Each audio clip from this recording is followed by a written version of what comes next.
Good day and warm salutations from the Dallas-Fort Worth area of Texas, where skies are clear and stars shine bright. I'm Jim Yarbrough, and welcome to We've Got Books. We're Ann Greene and Jim Yarbrough, and we invite you to join us here at We've Got Books. And yes, we have stacks of books waiting for you, in a variety of genres. Definitely something for everyone. We've Got Books is guaranteed to be informative and fun. It is our pleasure to feature guest authors and their books, along with our books, too. We'll chat with each author and get to know the person and the novel. We promise to delight you with great Christian fiction. And now I, Jim Yarbrough, am set to interview our author of the week, our very own Ann Greene. Ann, which of your 40 published books are we discussing today? Thank you, Jim. Today we're diving into my Christmas anthology, Love at Christmas. 4 Christmas historical novellas that take place between 1850 and 1955. Great. Let's start with the 1850 novella.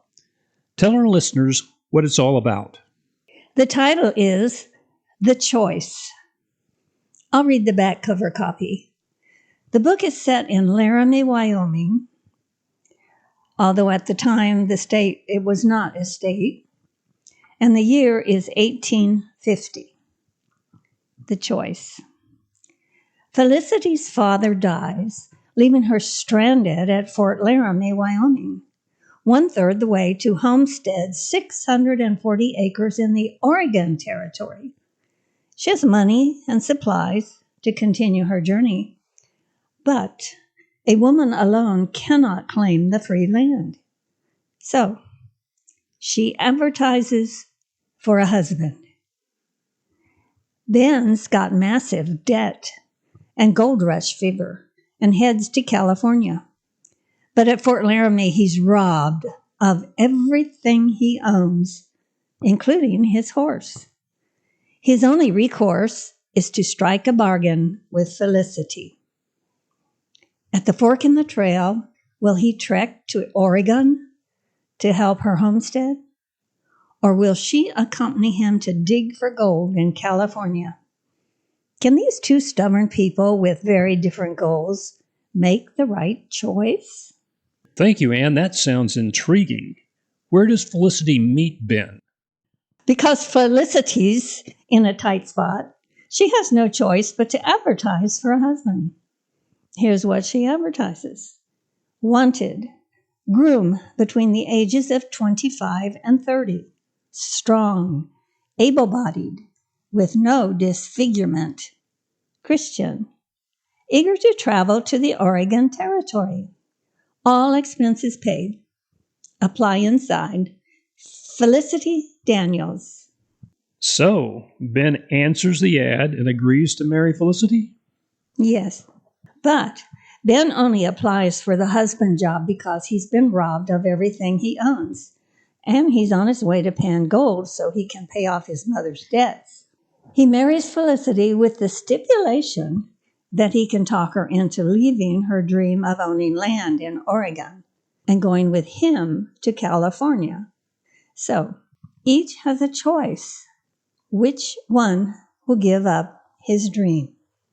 A hard choice for either of them to make. Yes, especially when they go through dangerous times together and fall in love. Both have other people involved they must take care of, who are also affected by the choices they make. Well, Ann, what is the choice's takeaway? Seeing God's provision, like Ephesians 3:20. Now unto him that is able to do exceedingly abundantly above all that we ask or think, according to the power that worketh in us, unto him be glory in the church by Christ Jesus, throughout all ages, world without end. That's the King James Version. Yes, God is so able. So which novella comes next in time? The one set in 1865, Avoiding the Mistletoe. This takes place just at the end of the American Civil War in which so many men on both sides died. I'll read the back cover copy. 1865, Avoiding the Mistletoe. Desperate widow Olivia Rose Baker abandons her dining hometown in Massachusetts to become a mail-order bride in male-dominated Seattle, Washington. Her abusive husband died in the Civil War and left Olivia wary of marriage, so she hopes to take a teaching position rather than become a bride. But the man who purchased her ticket to Seattle insists she fulfill her contract and marry. Stark McCauley, former Confederate soldier and now sheriff of Seattle, is smitten with Olivia. But Olivia hates anything to do with the Confederacy. Fighting demons of his own, Sheriff Stark sees a second chance for love. This widower vows to win the widow or die trying. And he almost does. Well, that sounds like a lot of conflict, Anne. Yes, a classic case of North meets South a few days following the war. Amazing that both sides had many Christians, and yet they fought and killed each other. But in Avoiding the Mistletoe, love wins.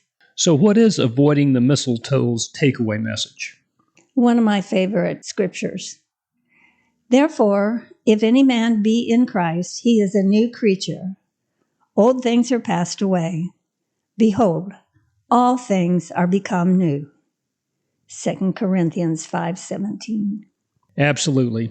So let's move on to novella number 3. Number 3 is A Christmas Belle, and it's the first novella I ever wrote, so it has a special place in my heart. This novella takes place in October 1877, Wyoming. Here's the back cover copy. A Christmas Belle. Amanda Jeffrey, mail-order bride, arrives in the Wild West expecting to wed a cowboy. Frank Calloway, sheriff of Angelville, needs a mother for the baby left on his doorstep. But can the delicate Southern belle with the disappointed expression accept a Southern man rather than a cowboy after another Southern groom jilted her at the altar? And is the delicate Southern belle strong enough to handle life in the rugged Western boomtown? Well, you've raised 2 interesting questions. I'd love to hear the answers. Well, people think Amanda has the gift of mind reading.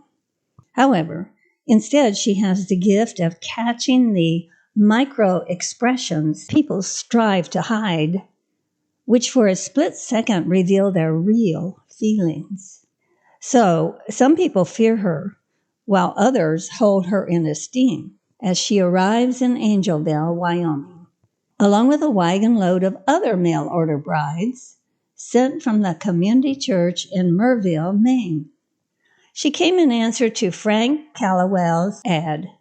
His ad states, the lady must be a Christian, between the ages of 20 and 30, love children, as I have a motherless baby, have money saved to return to Merville in case of not being compatible, blonde, and not carrying too much weight, of independent nature, but not willful, have a vocation that earns money. Amanda believes she possesses all the qualities specified and arrives expecting to find a Wyoming cowboy. She reads his first expression of absolute acceptance, knowing he thinks she's stunning. She likes his looks, his build, his generous mouth tilted up at the corners, his appealing brown eyes drinking her in as if she was a well in a desert. She's totally elated until he opens his mouth. He is no Wyoming cowboy. She recognizes that drawl. Her expected groom was reared in the deep South, a Southern gentleman. no different from the gent who left her standing alone at the altar. No way in the world would she marry this man. What is a Christmas Belle's takeaway?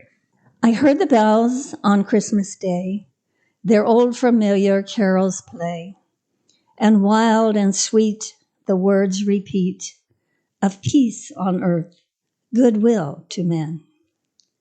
Then pealed the bells more loud and deep. God is not dead, nor doth he sleep. The wrong shall fall, the right prevail, with peace on earth, goodwill to men. Henry Wadsworth Longfellow. This novella shows God working in the lives of men and women after that horrible Civil War. I know men aren't supposed to enjoy chick wit, but I have a soft spot for mail order brides, probably springing from the mail order brides I've read of during and after World War II. So I'm intrigued by your story. What is the fourth novella included in Love at Christmas? This last one is set in Williamsburg in 1955. The title is A Williamsburg Christmas, and the back cover reads, Christmas, 1955. Trent jilted Holly. Should she give him a second chance? Has too much time elapsed, and is too much fire quenched for this romance to be rekindled? Holly falls in love with the sights, sounds, and scents of Christmas in colonial Williamsburg during her first months living there. She's a widowed mother raising 8-year-old twin boys by working as a waitress in a famous colonial Williamsburg inn. Trent disappeared from Holly's life 10 years ago. Now he's back and wants to marry her. Santa's matchmakers complicate Holly's decisions by bringing new men into her life. Will the competition prove too much for Trent? Sounds Christmassy. You're right. This is very much a Hallmark Christmas type story, complete with all the luscious sights, sounds, smells, and tastes of Christmas.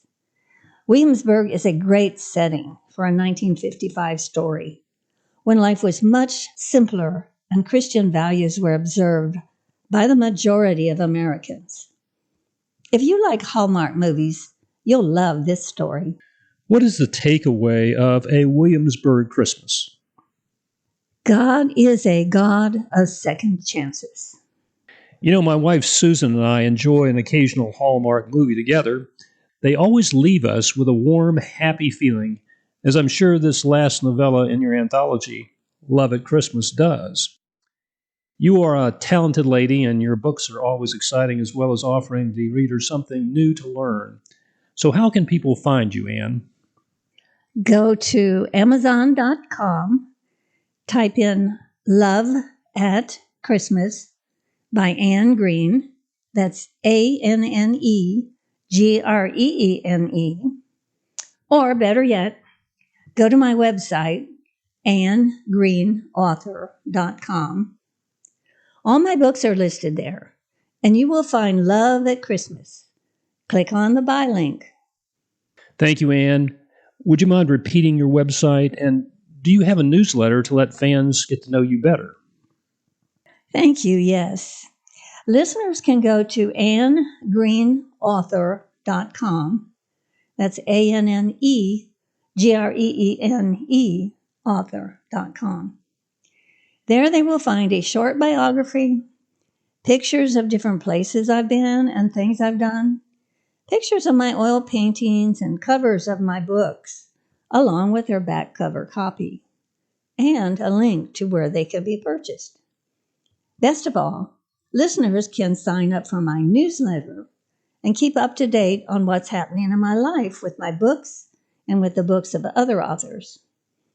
I'd love for every listener to sign up for my newsletter.